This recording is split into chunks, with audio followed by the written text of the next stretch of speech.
Hey there, everybody. Mazrock here, and today we're talking Brewmaster 10.2 tier sets. What is it? How is it going to feel going from 10.1, 10.2? Where are the strengths, where are the weaknesses, and kind of those general things. Disclaimer, I'm not going to be talking about whether this is absolutely going to make anything meta, because everything on PTR is a numbers game, and that changes all the time, at any time, for any single reason whatsoever, because that's what the PTR is, right? So, number one, what is the tier set? 2 set. Breath of Fire deals 20% bonus damage as Shadow Flame and causes you to heal for 50% of all fire damage dealt. 4 set. Your attacks against targets afflicted by Breath of Fire have a chance to deal 5% extra damage to Shadow Flame, and deal celestial and each celestial brew also grants a stagger absorb equal to the amount of Shadow Flame damage you have dealt, causing damage delayed by stagger to instead be prevented. All right, now right off the bat, if you've been following anything about Brewmaster, this is an incredibly strong tier set, much stronger than the 10.1 tier set, and Breath of Fire is really, really fun. I enjoyed the Dragonfire brew playstyle in season 1. I enjoyed going to Charred Passions a little just as much in season 2, and I'm happy to be going back to Dragonfire brew with this as well, because you obviously want to be amping your Breath of Fire damage as much as possible, so the synergies there with Dragonfire brew are obviously incredibly extensive.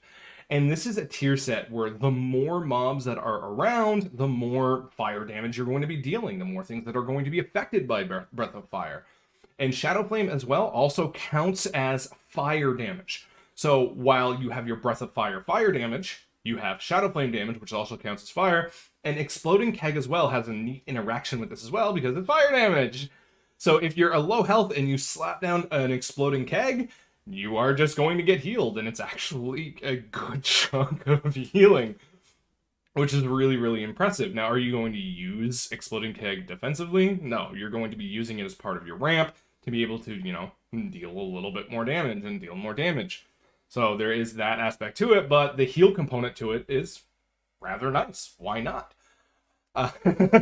The attacks against your targets afflicted by Breath of Fire have a chance to deal 5% extra. This is actually really, really good because we deal a lot of damage from different sources, right? We've got Rushing Jadewind, Breath of Fire, and we're, things like Spinning Crane Kick hit a lot of targets, and we're constantly dealing a lot of little damage that kind of amps up, right? Like, it's not I hit this one button and a lot of damage occurs. It's I hit these buttons and a lot of damage is going to occur over time, allowing us to kind of really work that out. And Celestial Brew, by the way, with this feels incredibly good to press. It feels like a good cooldown, and I'm really, really happy with this. And obviously, most of you have probably known for a little while now, this is a pretty cracked tier set. My problem with this tier set, and there is a problem, and it is the problem that Brewmaster has in general. Blizzard knows that they need this to be viable in Mythic Plus, because as I was playing this, I was like, this is how Brewmaster should feel all the time. It shouldn't require a tier set to feel this good, okay? It might be a little bit over the top from how it should be baseline, but it's obvious, to the point, incredibly obvious, that Brewmaster needs a stagger buff in Mythic Plus, a close as Clutchmate's Augmentation Evoker passive ability that your specific ability of choice, or whatever is the passive, is just more effective outside of a raid scenario. Because here's the thing with Brewmaster.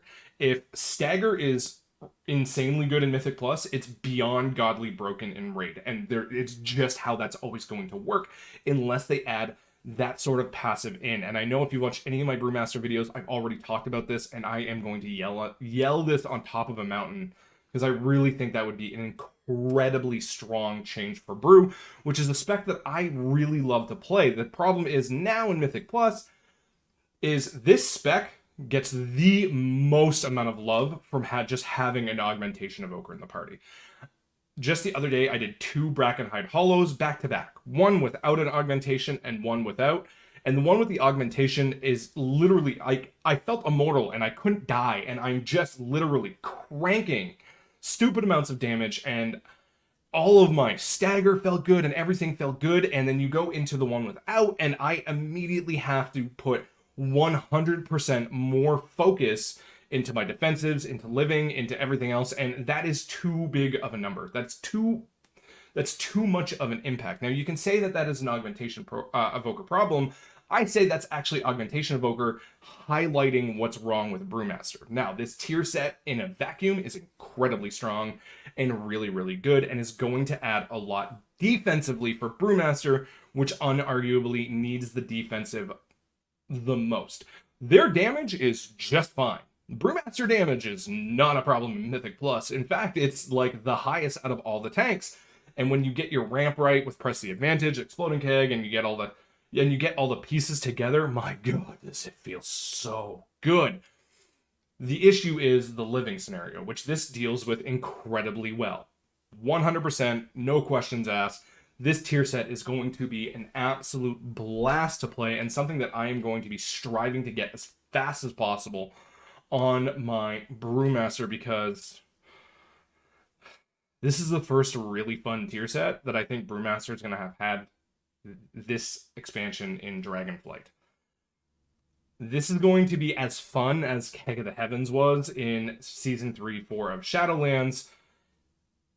Big time. Honestly, full outright stop. It is just going to be as fun. Maybe Keg of the Heavens was a little bit funner pre-nerf, because it got real broke there real fast. I think post-nerf, they're going to be around the same. But I'm really excited for this. We deal a lot of fire damage. The Shadow Flame bonuses, we're getting Shadow Flame weapons from the raid as well, and trinkets, and all these fun things as well. And this tier set does say all fire damage dealt, literally all. So it should be affected by things like trinkets and weapons and things like that. So we do have a lot of interaction here to be very excited about. I think this is going to be a fun time to be a Brewmaster, and I think Brewmaster is obviously one of the least played tanks in this game. All in all, I think Brewmasters have a lot to be excited for in 10.2, and they're going to be an absolutely incredible tank to play if things stay the same with this tier set. Although, like I said, disclaimer earlier, anything can change at any time, and part of me is starting to think that nerfs are incoming for this. I really hope not, because I think this just puts Brewmaster in the spot it should be, but that is what it is. If you're interested in more 10.2 tank tier set reviews, I've done them all except for Demon Hunter at this point, because I'm anxiously awaiting the Demon Hunter rework to see what it's really like, because, you know, the trees are both wildly going to change, so why do it? But yeah, check those out. There's going to be some in the links at the end of the video. Have yourself a good one, everyone. Happy tanking. Bye.